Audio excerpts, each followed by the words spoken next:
everybody out there in YouTube land, Noodle here, and today we're back with the 39 steps, and we're going to continue our chapter with A Pack of Lies. Having decoded Scudler's book, Henny now has all the facts, if only he can remain hidden until the second week of June. Like, that fucking picture being, like, just crooked is bothering the shit out of me. I'll just let you guys know that. A Pack of Lies. Tuesday, 26 May 1914. The Inn, Scotland. They couldn't give the inn a name. I guess maybe that might be confusing. I guess it really doesn't matter. I'm not saying, I'm just saying.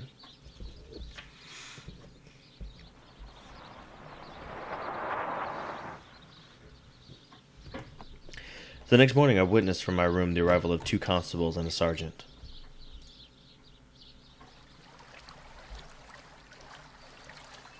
They put the car in the coach house under the innkeeper's instructions and entered the house. 20 minutes later, I saw from my window a second car come across the plateau from the opposite direction. It did not come up to the inn, but stopped 200 yards off in the shelter of a patch of woods. I noticed that his occupants carefully reversed it before leaving it. My plan had been to lie hid in my room and see what happened. I had a notion that if I could bring the police and other more dangerous pursuers together, something might work out of it to my advantage. But now I had a better idea. Oh, shit. Can I... Oh, crap. I did not mean to do that. I'm sorry, everybody. I forgot that if you, like, right-click, like, it takes you all the way back to the menu. Oh, God. I'm sorry. Let me skip this. I'll be right back. We're back. Sorry about that, everybody. Let's go ahead and write. This is what I wanted to do, actually. Thank you. Let's get the hell out of here. Let me just scribble on this window and make my great escape. I'm just scribbling everywhere.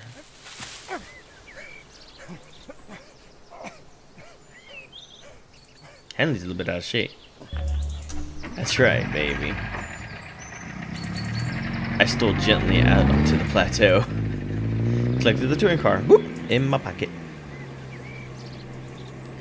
The wind seemed to bring me the sound of angry angry voices. You may picture me driving that 40 HP car for all she was worth over the crisp moor roads on that shining May morning, glancing back at first over my shoulder and looking anxiously to the next turning, then driving with a vague eye just wide enough awake to keep on the highway, for I was thinking desperately of what I had found in Scudder's pocketbook.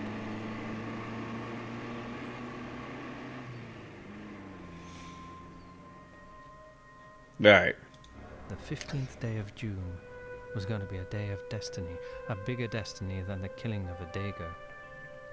It was so big that I didn't blame Scudder for keeping me out of the game and wanting to play a lone hand.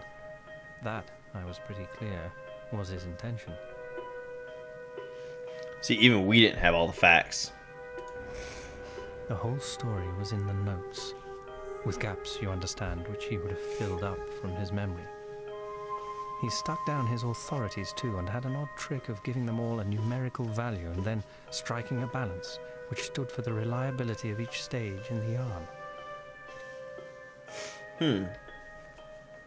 This war was going to come as a mighty surprise to Britain.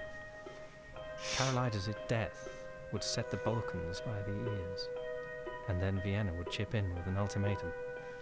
Russia wouldn't like that, and there would be high words, but Berlin would play the peacemaker and pour oil on the waters, till suddenly she would find a good cause for a quarrel, pick it up, and in 5 hours let fly at us. That was the idea, and a pretty good one too.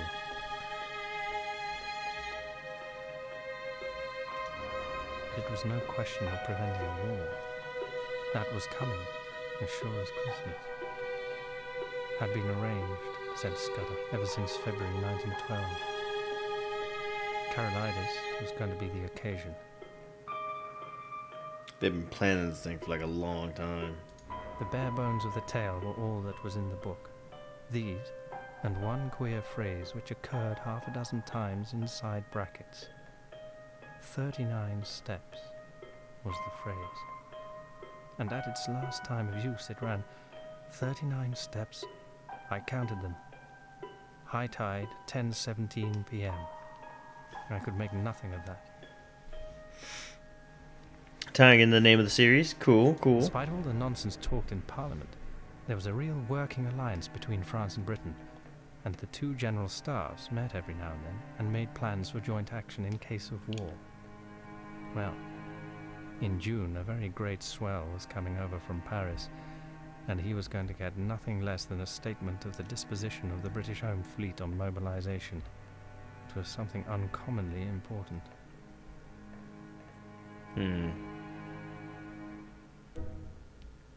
All right. Nothing but the truth.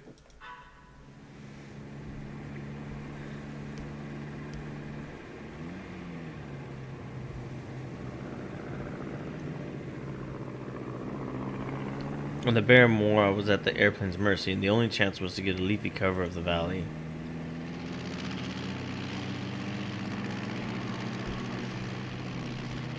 Then came a thick wood where I slackened my speed.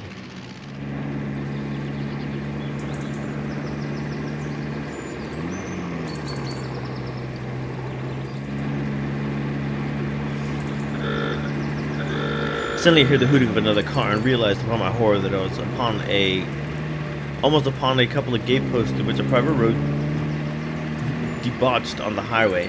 I clapped on my brakes, but the impetus was too great. The only thing possible, I ran slap into the hedge on the right.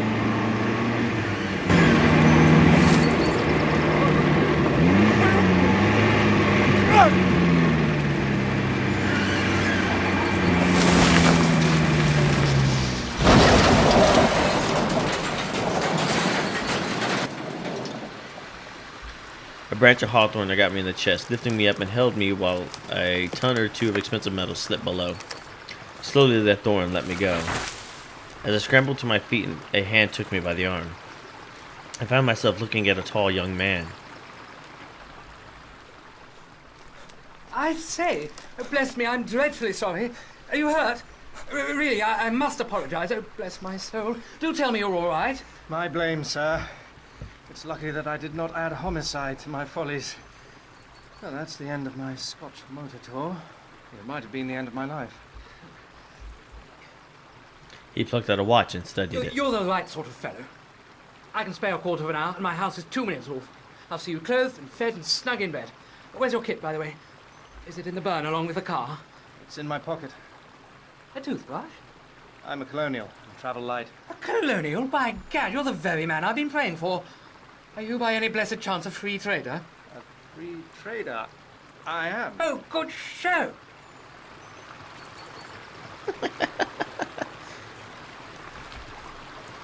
He patted my shoulder and hurried me into his car.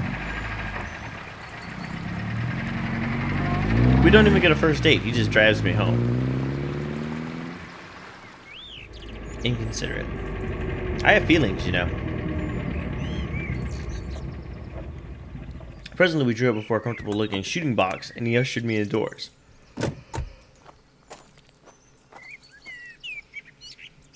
First, he flung half a dozen of his suits before me, and my very own had been pretty well reduced to rags. I selected a loose blue serge, which differed most conspicuously from my former garments, and borrowed a linen collar. Then he held me to the dining room.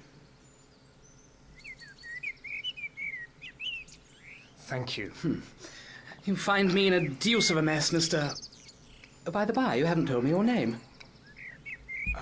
Twiston. Twisden? Any relation to old Tommy Twisden of the 60th? No? Oh well. Well, you see, I'm the Liberal candidate for this part of the world, and I had a meeting on tonight at Brattleburn, and that's my chief town, in an infernal Tory stronghold. I'd got the colonial ex-premier fellow, Crumpleton, coming to speak for me tonight, and had the thing tremendously billed, and the whole place ground-baited.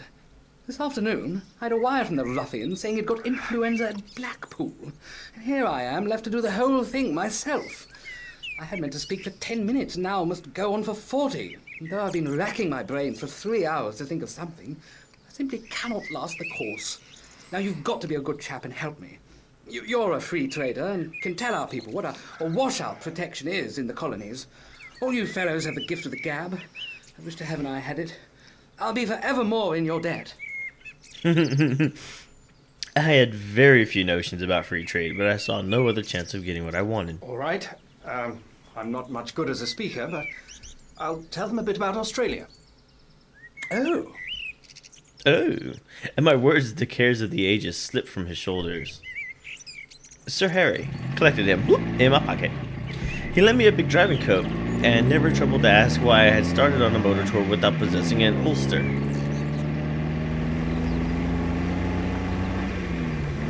As we slipped down the dusty roads, the young man poured into the ears the simple facts of his history.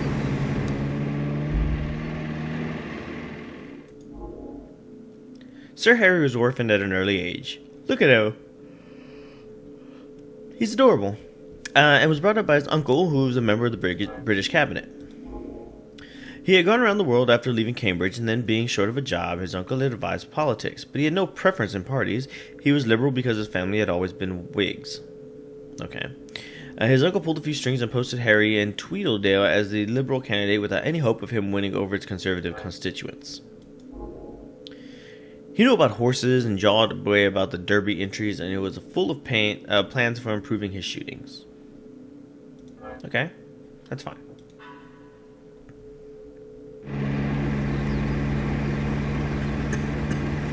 Although a very clean, decent, callow young man. Altogether. New event, the Radical Candidate. Alright, great. We got time for another one. Let's do this. The Radical Candidate. Sir Harry's pickle turns out to be Hanny's advantage as he makes friends in high places. Making friends in high places. The Radical Candidate, May 15th. It's probably not even May 15th. Tuesday, 26 May 1914. Masonic Hall, Brattleboro.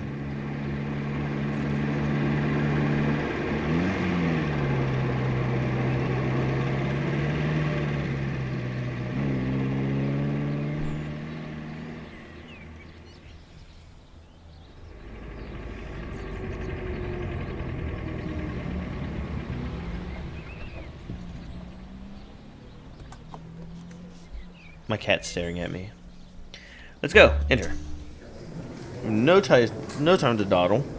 Come on, Alice. Let's go. The hall had 500 in it, women mostly, a lot of bald heads, and a dozen two young men. The chairman was a Weasley minister with a reddish nose. He lamented on Crumpleton's absence, soliloquies on his influenza, and gave me a certificate as a trusted leader of Australian thought. There were two policemen at the door, and I hope they took note of that testimonial.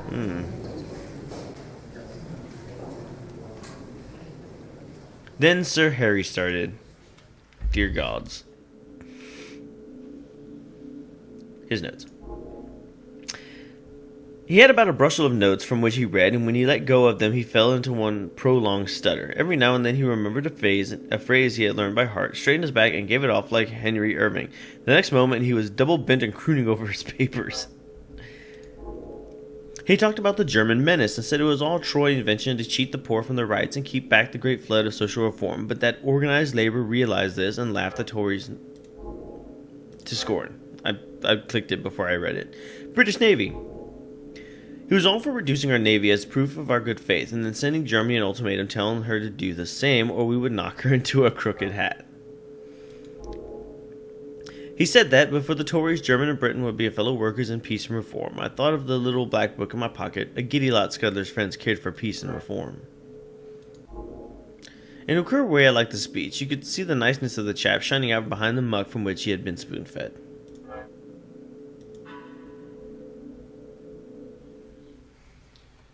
I mightn't be much of an orator, but I was 1,000% better than Sir Harry. I simply told them all I can remember about Australia, all about its Labour Party's immigration, universal service, praying there should be no Australian there. I doubt if I remembered to mention free trade, but I said there were no Tories in Australia, only Labourers and Liberals. And I started to tell them the kind of glorious business I thought would be made of the empire if we really put our backs into it. Although, I fancy I was a rather success. The minister didn't like me, though. I'd like to propose a vote of thanks to Sir Harry for his statesman-like speech, and to Mr. Twisden, whose words had the eloquence of an emigration agent. Ooh. He didn't like me at all. A ripping speech, Twisden. Now, you're coming home with me. I'm all alone, and if you'll stop a day or two, I'll show you some very decent fishing. Oh. You're gonna have to kiss it before you fish it.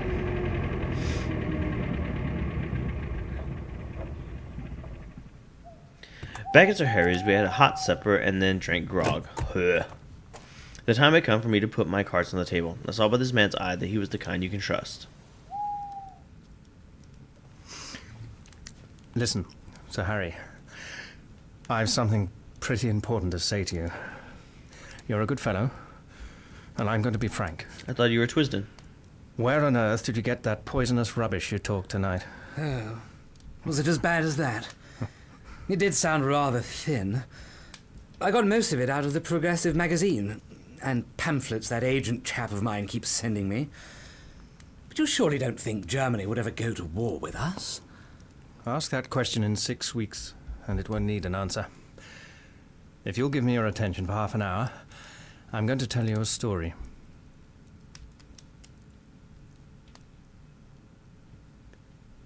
I blinked, no detail.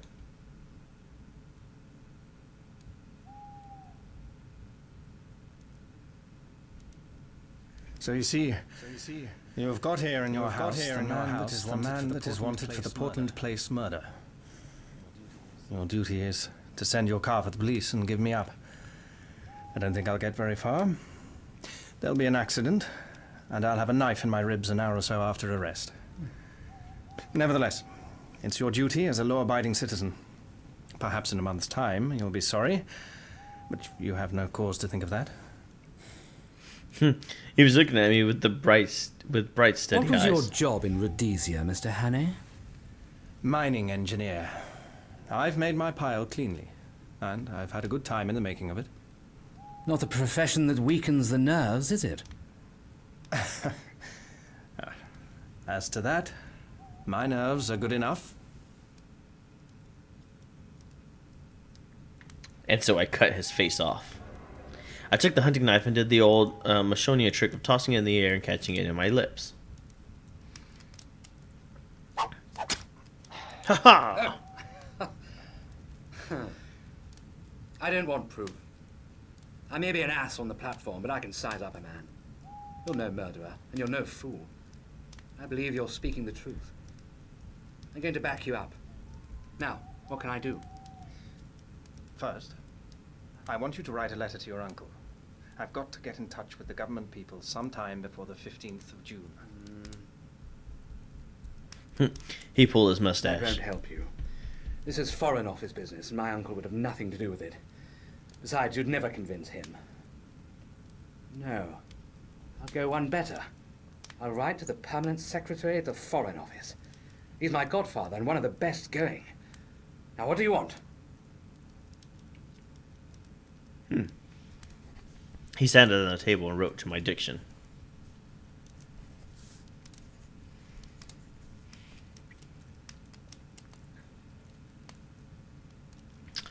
Here we go. Dear Walter, I hope this letter finds you well, and I must apologize for not being in touch for such a long while. I'm finding all the time taken up with this political business, even to the detriment of my fishing. Anyway, on to more important matters. Without sounding overly enigmatic, I'm writing to say that a man called Twisden happens to make your acquaintance before the 15th of June this year. It would be to your benefit to treat him kindly, despite what he may look like. This Twisden chap will prove his bona fideness by passing the words Blackstone and whistling Annie Laurie. Listen carefully to him, dear uncle. He has something to say that just might wake you up. Cheerio and happy hunting, Harry.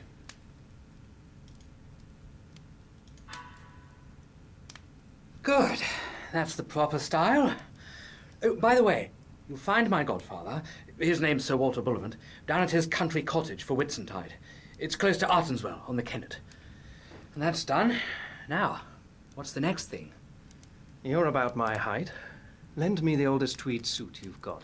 Anything will do, so long as the colour is the opposite of the clothes I destroyed this afternoon. Then, show me a map of the neighbourhood and explain to me the lie of the land. Lastly, if the police come seeking me, just show them the car in the glen. If the other lot turn up, tell them I caught the South Express after your meeting.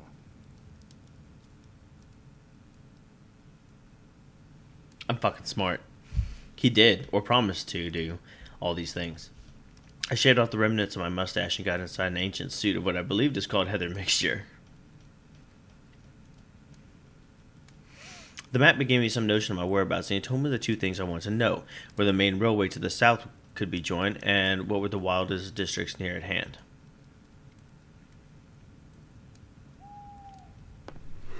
He wakened me from my slumbers in the smoking room armchair and led me blinking into the dark, starry night. Oh, to the tool shed. An old bicycle was found in the tool shed and handed over to me. Collected the bicycle in my pocket. First, turn to the right, up by the long fir wood. By daybreak, you'll be well into the hills. Then, I should pitch the machine into a bog and take to the moors on foot. You can put in a week among the shepherds and be as safe as if you were in New Guinea. Thank you. Think nothing of it. You got me out of a tight spot last night. Now, you better get cracking. Good luck. See, people don't treat people like that anymore. At all. I pedaled diligently up steep roads of hill gravel until the skies grew pale with morning. Run to the hills. I think that'll go ahead and do it for today. So thank you, everybody. Thank you for joining me. Thank you for watching the 39 Steps. We did pretty good. We went and gave a really solid political speech. Well, okay, first off, we stole a car. We ran into a politician. We got into an accident. And then we went and gave a pretty good political speech in which the Prime Minister didn't do anything. We met a politician, and he was hooking us up with the government, actually, which is awesome. And then he gave us a bicycle. So I think we're on a pretty good stretch here. So thank you, everybody. Thank you for watching. Thank you for joining me. When we come back, we're going to continue trying to be on the run, and maybe we're going to try to meet up with this dude's godfather.